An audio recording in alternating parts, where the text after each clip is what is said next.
नमस्कार, बहुत बहुत स्वागत आपका अनादि टीवी पर। मैं हूं आपके साथ पारुल। बात करेंगे उत्तर प्रदेश की। इन दिनों मौसम विवादों में मंदिरों का है और एक के बाद एक इन मंदिरों पर चर्चाएं भी हो रही हैं। राम मंदिर तो था ही बहुत पुराना विवाद, और फिर श्री कृष्ण जन्मभूमि। इसी बीच ज्ञानवापी और ताजमहल को भी मांग करने वालों ने याद रखा। विवाद है तो पुराना ही, लेकिन अभी ताजा हो गया है। कृष्ण जन्मभूमि पर दाखिल याचिका ने उसे फिर ताजा कर दिया। 2020 के बाद एक बार फिर कृष्ण जन्मभूमि पर स्वामित्व की मांग उठी है। मथुरा की एक अदालत में श्री कृष्ण जन्मभूमि की 13.37 एकड़ भूमि के स्वामित्व की मांग को लेकर याचिका दाखिल की गई है। गुरुवार को कोर्ट ने इस याचिका को सुनवाई के लिए मंजूरी दे दी और अब 1 जुलाई को इस पर सुनवाई भी की जाएगी। याचिका में 2.37 एकड़ जमीन को मुक्त कराने की मांग की गई है। कहा गया कि श्री कृष्ण विराजमान की कुल 13.37 एकड़ जमीन में से करीब 11 एकड़ जमीन पर श्री कृष्ण जन्मस्थान स्थापित है, लेकिन अब इस पर सियासत शुरू हो गई है। तो आप कोर्ट में कृष्ण करेंगे इसी पर चर्चा। आप रिपोर्ट देखिए।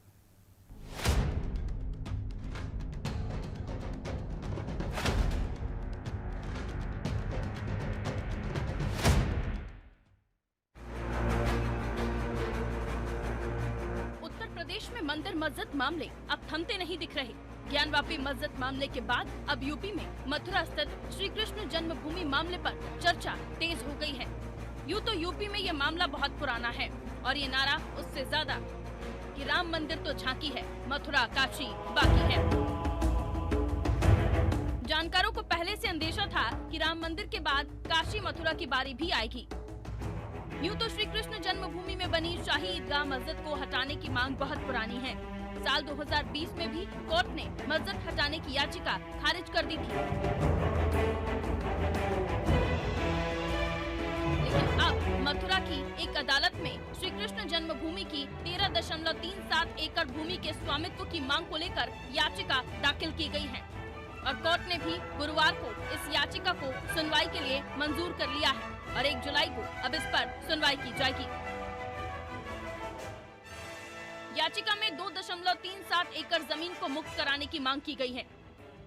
कहा गया कि श्री कृष्ण विराजमान की कुल 13.37 एकड़ जमीन में से करीब 11 एकड़ जमीन पर श्री कृष्ण जन्म स्थान स्थापित है। अब इस पर सत्ता पक्ष और विपक्ष का क्या कहना है, सुनिए जरा। अखिलेश यादव जी ने जिस प्रकार से आज तुष्टीकरण की पराकाष्ठा करते हुए ज्ञानवापी प्रकरण पर जिस प्रकार की टिप्पणी की है, इससे स्पष्ट हो गया है कि समाजवादी पार्टी ने अपनी पराजय से कुछ भी नहीं सीखा और अभी भी वो तुष्टीकरण की उसी राह पर चल रहे हैं जहां हिंदुओं को लगातार अपमानित करने का काम करते हैं।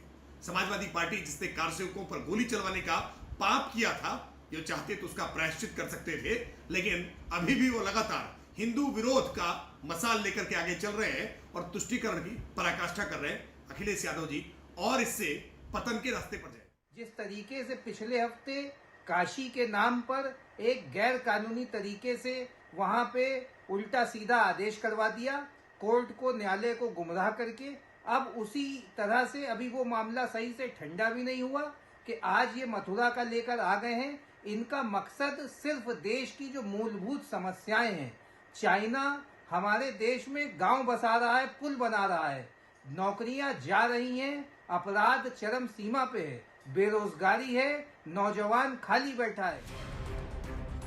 भारतीय जनता पार्टी का एजेंडा तो जग जाहिर है।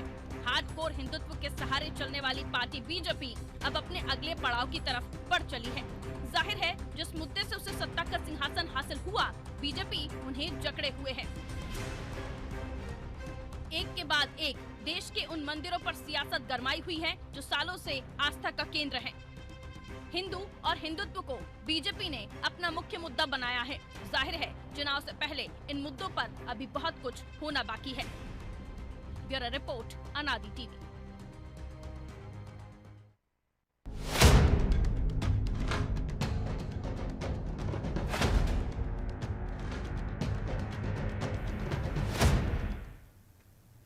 तो जग जाहिर है बीजेपी हार्डकोर हिंदुत्व की पक्षधर है और अब राम मंदिर के बाद श्री कृष्ण जन्मभूमि, जिसको लेकर कहा जा रहा है कि पॉलिटिक्स तो होगी ही, क्योंकि ये उन मुद्दों में शुमार है जो बीजेपी के फेवरेट मुद्दों में से एक है। और भी क्यों ना, राम मंदिर मुद्दा जिससे सत्ता का सिंहासन हासिल किया भारतीय जनता पार्टी ने, हिंदुत्व वोट सीधा शिफ्ट हुआ भारतीय जनता पार्टी के साथ और अब उस मुद्दे को जकड़े हुए एक के बाद एक अब मंदिर मुद्दा उठ रहा है। हालांकि कहा यह जा रहा है कि इसमें बीजेपी ये कह रही है कि उसका कोई हाथ नहीं है। बीजेपी कह रही है याचिकाकर्ताओं से पूछिए, भला हमने तो नहीं कहा उनसे कि आप याचिका दायर करें। लेकिन सीधे तौर पर जो जानकार हैं, जो पॉलिटिकल पंडित हैं, वो इसे बीजेपी का ही एजेंडा, बीजेपी का ही मुद्दा मान रहे हैं। अब विपक्षी पार्टियों का इस पर कहना है कि मुद्दों से शिफ्ट करना एजेंडा भारतीय जनता पार्टी का है, इसीलिए इन मुद्दों को लाया जा रहा है। जबकि उत्तर प्रदेश की आबादी पर नजर डालिए तो सबसे ज्यादा आबादी हिंदू धर्म को मानने वाले लोगों की है। तो ऐसे में बीजेपी चाहती है कि एक पक्ष उसके साथ चला जाए, एक ऐसा बड़ा तबका उसके साथ चला जाए जिसकी वजह से राम मंदिर मुद्दे के समय भी उन्होंने जीत हासिल की और अब एक बार फिर इन्हीं मुद्दों को लेकर बीजेपी चाहती है कि इन मुद्दों को भुनाने से वही वोटर्स उनके साथ बना रहेगा जिसे वो जाने नहीं देना चाहेंगे। लेकिन इसी बीच सवाल यही कि क्या वाकई जिन मुद्दों का जनता से सरोकार है, जो मुद्दे जनता से जुड़े हुए हैं, उन मुद्दों पर क्या भारतीय जनता पार्टी बात नहीं करना चाहती, इन मुद्दों को शिफ्ट कर रही है? तमाम होंगे सवाल। चलिए चर्चा में हमारे साथ जो मेहमान जुड़ रहे हैं उनसे आपका परिचय करा देती हूँ। चंद्रेश सिंह जी प्रवक्ता हैं, आप माफ कीजिए चंद्रेश सिंह जी हमारे साथ नहीं है इस वक्त। हमारे साथ विपुल त्रिपाठी जी जुड़े हुए हैं, प्रवक्ता हैं बीजेपी के। विपुल जी आपका बहुत बहुत स्वागत करती हूँ। मयंक यादव जी हमारे साथ सपा से जुड़े हुए हैं, मयंक जी आपका भी बहुत बहुत स्वागत। रजा रिजवी साहब काफी दिनों बाद हमारे साथ जुड़े हुए हैं, बहुत स्वागत करती हूँ। वरिष्ठ पत्रकार हैं आप रिजवी साहब का। रिजवी साहब से ही शुरुआत होगी। रिजवी साहब, आखिर क्या मुद्दों से शिफ्ट करने की ये रणनीति है भारतीय जनता पार्टी की, जैसा कि सपा कह भी रही है? और सवाल ये भी कि जो मुद्दे बहुत समय से, अभी के नहीं है, ये मुद्दे बहुत पुराने हैं, आने वाले समय में इनको कहा भी जा रहा था कि आज नहीं कल नहीं बीजेपी की अगर सरकार है तो इन मुद्दों को उठना ही है। राम मंदिर को लेकर भी हम लोग लगातार चर्चा करते रहे हैं और अब श्री कृष्ण जन्मभूमि। लेकिन सवाल ये कि इस माहौल में एक के बाद एक मंदिरों का सामने आना और दूसरी तरफ विपक्ष का ये आरोप कि कई ऐसे मुद्दे हैं जिससे जनजीवन प्रभावित हो रहा है, रोजगार नहीं है, आम नौजवान घर बैठा हुआ है, उनको लेकर कोई बात नहीं करता। देखिए पारुल जी, ऐसा जो आपने अभी लास्ट में कहा है कि रोजगार नहीं है, लोग परेशान, विपक्ष की भूमिका है, विपक्ष कह रहा है। देखिए विपक्ष जो कह रहा है तो विपक्ष की जिम्मेदारी क्या होती है? विपक्ष की जिम्मेदारी ये नहीं होती है कि टीवी चैनल पे बैठ के डिबेट पे खाली ये कह देना कि महंगाई बहुत बढ़ रही है, नौकरी लोगों को नहीं मिल रही है, आम जनता बहुत परेशान है। तो विपक्ष आम जनता के लिए क्या कर रहा है? विपक्ष का काम होता है कि अगर महंगाई ज्यादा है, अगर रोजगार नहीं मिल रहा है, तो आप अपनी झंडा बैंड के साथ सड़क पर धरना प्रदर्शन, जो आपको नौकरी नहीं दे रहा है उसको घेरिए, जो महंगाई बढ़ा रहा है उसको घेरिए। ये हमें पूरे देश के अंदर कोई विपक्ष ऐसा नहीं देख रहा है, चाहे कांग्रेस हो, चाहे बीएसपी हो, चाहे बीजेपी हो, चाहे टीएमसी हो, जितनी भी पार्टियां हिंदुस्तान में विपक्ष की, तो कोई खाली करती है लेकिन कोई आंदोलन सड़क पे नहीं करता आकर के कि आगे बताएगा आम जनता के साथ कि बिजली का बिल मान लीजिए बढ़ रहा है तो उसके लिए आ जाए, पानी का बिल बढ़ रहा है तो उसके लिए आ जाए, सिलेंडर 1000 रुपया हो गया तो उसके लिए आ जाए। आता कोई नहीं। क्यों नहीं विपक्ष आता है? विपक्ष इसलिए नहीं आता है, विपक्ष जनता का समर्थन हमें नहीं मिलेगा। हम अगर सड़क करेंगे तो जनता हमारे साथ रहेगी, इसलिए विपक्ष नहीं आता, हमारा कहना है। और हमारा कहना है, एक मैं छोटी सी बात कह के अपनी बात को खत्म करूंगा। अभी जो ज्ञान व्यापी का मसला है, वहां पर जो जैसा बताया गया कि साफ शिवलिंग जो है वहां पे मस्जिद में मौजूद है, अब वो है कि नहीं मैं नहीं जानता, लेकिन अगर वो रिपोर्ट जो दिखाई जा रही, जो बताई जा रही, उससे लगता है कि वहां शिवलिंग मौजूद है, जो कह रहे हैं लोग। अगर शिवलिंग मौजूद है तो किसी भी मुसलमान की नमाज वहां जायज नहीं है, क्योंकि मुसलमान मूर्ति पूजक नहीं है, मूर्ति उपासक नहीं है। किसी भी मस्जिद के अंदर अगर मूर्ति निकल आएगी तो नमाज उसकी जायज नहीं, उसकी नमाज नहीं मानी जाएगी। और यही मैं कहता हूं कि जितने ये जो इस्लामी जो है वो आए यहाँ हिंदुस्तान में, ये पढ़े लिखे नहीं थे, ये बहुत कम जानकार थे। बादशाह होना अलग चीज है, पढ़ना अलग चीज है। न ये दीन के बारे में इनको ठीक से जानकारी थी, न दुनिया के बारे में कोई बादशाह पीएचडी नहीं। ठीक है, लेकिन अब रजा साहब, श्री कृष्ण जन्मभूमि का मुद्दा उठ रहा है जिस पर कोर्ट ने सुनवाई के लिए तारीख भी दे दी है। पहले इस याचिका को खारिज किया गया था, लेकिन अब जन्मभूमि पर स्वामित्व का अधिकार मांग रहे हैं पक्ष। मैं कृष्ण जन्मभूमि पर ही आ रहा हूँ। मैं कह रहा हूँ जो बादशाह आए थे वो पढ़े लिखे नहीं थे, अगर आप कृष्ण जन्मभूमि पे जो मस्जिद बनी हुई है उसको प्राइमा फेसी आप देखिए तो क्या लगता है प्रथम दृष्टया? कोई भी आम आदमी से आप पूछेंगे तो कहेगा हाँ बिल्कुल मंदिर से जुड़ा हुआ बना है, हाँ मस्जिद बिल्कुल मंदिर से जुड़ी हुई बनी हुई है, आम आदमी देखेगा तो कहेगा। यही मैं कहता हूँ इन बादशाहों को इस्लाम की जानकारी नहीं थी, क्योंकि किसी मंदिर को तोड़ के अगर मस्जिद बनाया जाएगा तो उस पर नमाज जायज नहीं है, गस्बी जमीन पर नमाज जायज नहीं है। ये तो आए थे बादशाहत करने, इन्होंने अपना जो है वो मंदिर तोड़ा और उसके बाद अपनी बादशाहत की चले गए। पढ़े लिखे होते, इस्लाम की जानकारी होती तो कहीं ऐसा नहीं करते कि बिल्कुल मालूम है ज्ञान वापी मस्जिद में मस्जिद की दीवार मिली है और मंदिर की दीवार मिली हुई है, वहां शिवलिंग ठीक है मिला है। तो ये कम जानकार लोग थे और इन्होंने ये खाली लूटने आए थे और देश को बर्बाद करने आए थे। ये मुसलमान नहीं थे और हर मुसलमानों को ये समझना चाहिए। मयंक जी, रजा साहब की बातों पर आपका जवाब, क्या कहेंगे? प्रदर्शन नहीं, आंदोलन नहीं, लेकिन जनता के तहशी हम जनता के मुद्दों पर बात कर रहे हैं। और उसके अलावा रजा साहब बता रहे हैं कि अगर ये सब है तो जो ये सारी बातें करने वाले लोग हैं उनको अधूरी जानकारी है। रजा साहब ने जो मंदिर और मस्जिद के बारे में, धर्म के बारे में जो चीजें कही, मैं कहीं ना कहीं रजा साहब की इन बातों से सहमत हूँ। और कृष्ण जन्मभूमि पर क्या फैसला आएगा, न्यायालय ने तारीख तय कर दी है। हम लोगों को उस समय का इंतजार करना चाहिए, न्यायालय के फैसले का इंतजार करना चाहिए और किसी को भी अभद्र टीका टिप्पणी किसी धर्म जाति पर नहीं करनी चाहिए। रजा साहब जैसे सभी लोगों की अगर सोच अच्छी हो तो हमारे समाज में कोई गलत हरकतें नहीं होंगी। बात आती है जहां विपक्ष की, विपक्ष अभी कोई धरना प्रदर्शन नहीं कर रहा है। अभी हम लोग चुनाव से आए हैं और चुनाव से आते ही भारतीय जनता पार्टी ने अपनी महंगाई बढ़ाना शुरू कर दिया है। डॉलर के मुकाबले रुपया 77 रुपए 78 पैसे तक पहुंच यानी चुका है। चुनाव के समय ही आंदोलन प्रदर्शन होने चाहिए, आपका ऐसा मत है? नहीं, चुनाव मैम, हम लोग पारुल जी अभी हम लोग चुनाव से निकल कर आए हैं, उसके बाद तुरंत विधान परिषद का चुनाव हो गया, ठीक है। तो अभी हम लोग अपने संगठन को दोबारा से मजबूती दे रहे हैं, क्योंकि संगठन में कुछ लोग चुनाव के समय इधर उधर हो गए, तो संगठन को वापस से मजबूत करना है। क्योंकि जब हम जनता की बातों को सड़क पर बैठकर, मतलब ये जनता मानते की हैं आप कि बातों आप को लोग सिर्फ रखें, टीवी चैनल्स पर कैमरे के सामने ही जनता की समस्याओं को उठा पा रहे हैं, क्योंकि संगठन मजबूत कर रहे हैं। टीवी चैनल, पारुल जी, टीवी चैनल्स पर बहुत कम लोग अपनी बातों को रखते हैं, वो पार्टी द्वारा नियुक्त होते हैं। और बाकी अगर मैं अपनी बात करूं, मैं भी 2017 में जब समाजवादी पार्टी की सरकार गई, 16 जून 2017 को मैं भी विश्वविद्यालय पर प्रदर्शन करते हुए, मुझे भी योगी आदित्यनाथ की पुलिस ने गिरफ्तार किया और जेल भेजा। मैं भी 10 दिन की जेल काट कर आया। 17 में अगर इस महंगाई की बात आप 17 में कर रहे होते तो तब आपकी वाहवाही हो जाती, क्योंकि प्रदर्शन कर लिया आपने। प्रदर्शनों की कर रहा हूं कि हम लोग टीवी, मैं उस बात का जवाब दे रहा हूं जो कहा गया कि हम लोग प्रदर्शन कर रहे हैं, तो हम लोग, मैं अपने व्यक्तिगत ही बता रहा हूं,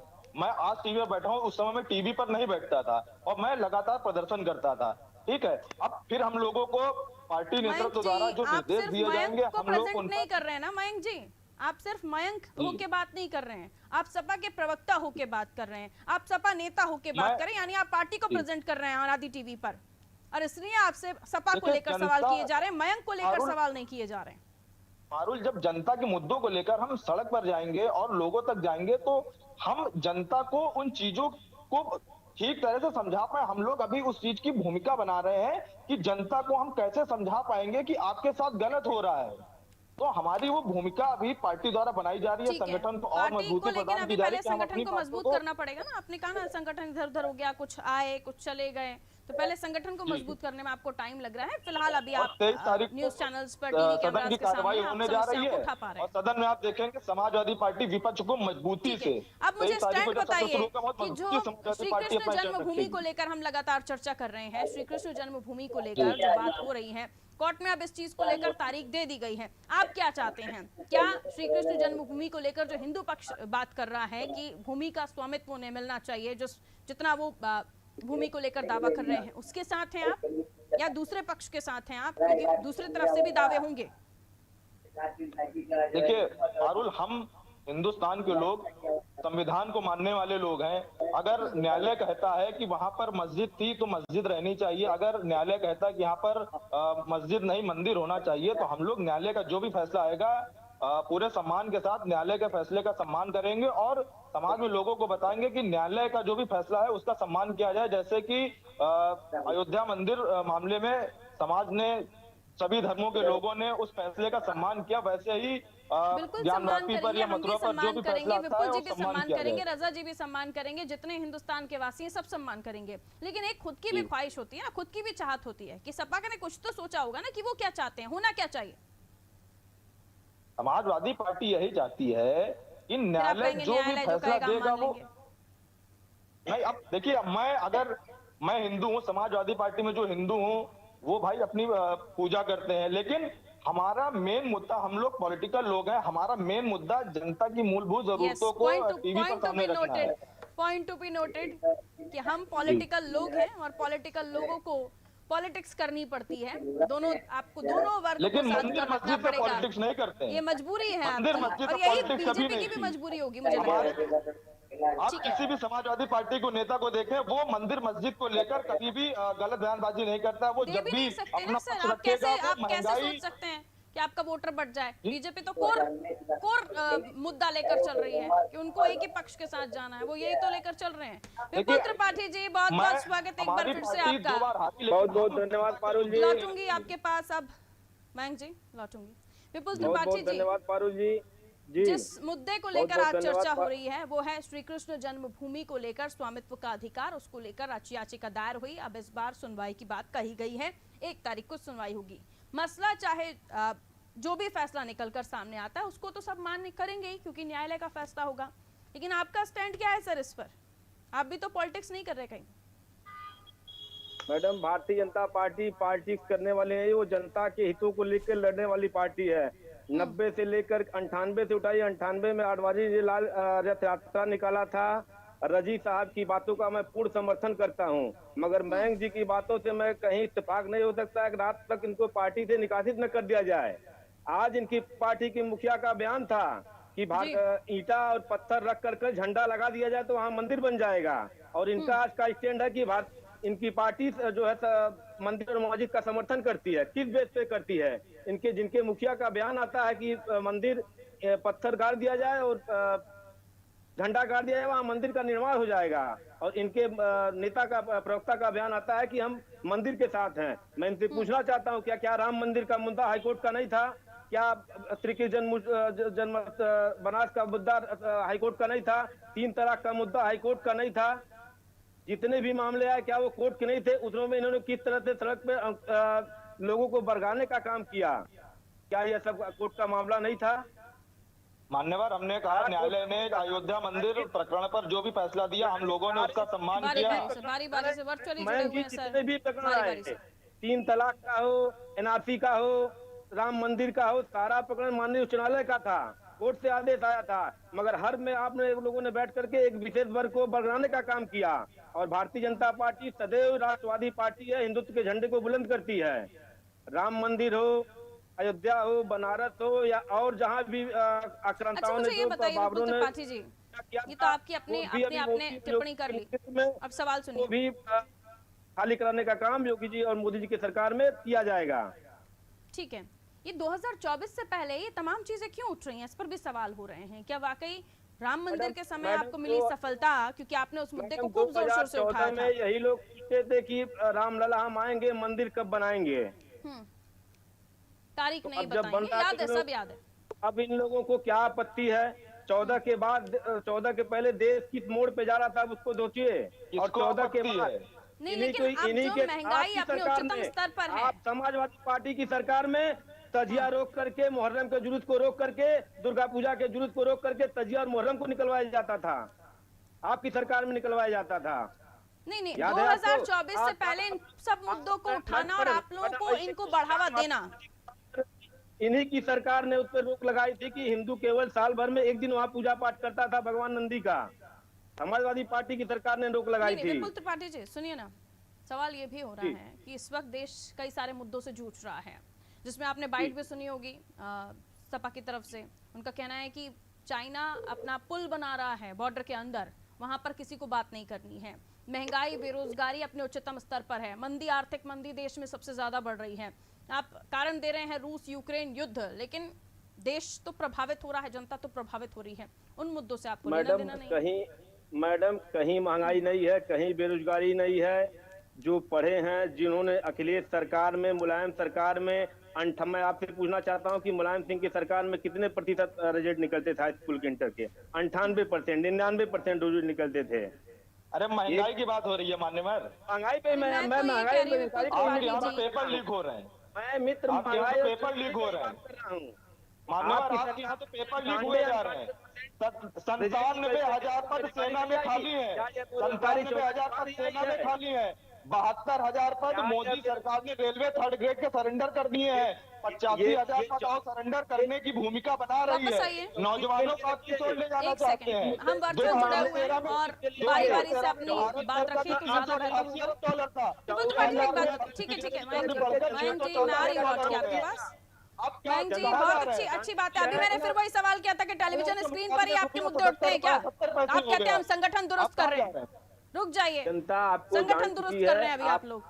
जनता के मुद्दे टीवी पर उठ रहे हैं। रुक जाइए सर, विपुल त्रिपाठी जी, जनता के मुद्दों के साथ साथ आपको उनकी आस्था जो है उस पर भी काम करना पड़ेगा ना सर। आस्था पर तो काम कर रहे हैं, जनता के मुद्दों पर भी काम करना पड़ेगा, उनकी परेशानियों पर भी काम करना पड़ेगा। उसको लेकर क्या रोड मैप है, क्या विजन है? मैडम भारतीय जनता पार्टी का सबका साथ सबका विकास के एजेंडे पे काम करती है और कर रही है। 14 के बाद और 22 में आज क्या परिस्थिति, आप स्वयं सड़क पर उतर के इसका आकलन करती होंगी, देखती होंगी कि आज तक इन्होंने किसी को पूछ लीजिए 72,000 रेलवे के पद मोदी सरकार ने अपनी बारी का इंतजार करिए मित्र। बारी का इंतजार कीजिए मयंक जी, मैं फिर गुजारिश करूंगी आपसे अपनी बारी का इंतजार कीजिए। रुकी हुई है, मयंक जी अपनी बारी का इंतजार करें। रजा साहब, यह सब जनता के बीच। ठीक है विपुल त्रिपाठी जी, लौट रही हूँ। प्लीज मैं जो आपसे रिक्वेस्ट कर रही हूँ, हम वर्चुअल जुड़े हुए हैं, मेरे दर्शक नहीं समझ पाते आप लोग क्या बात करें। अपनी बारी का इंतजार कीजिए, अपनी बारी के समय खूब बोलिए, मैं आपको रोकूंगी नहीं।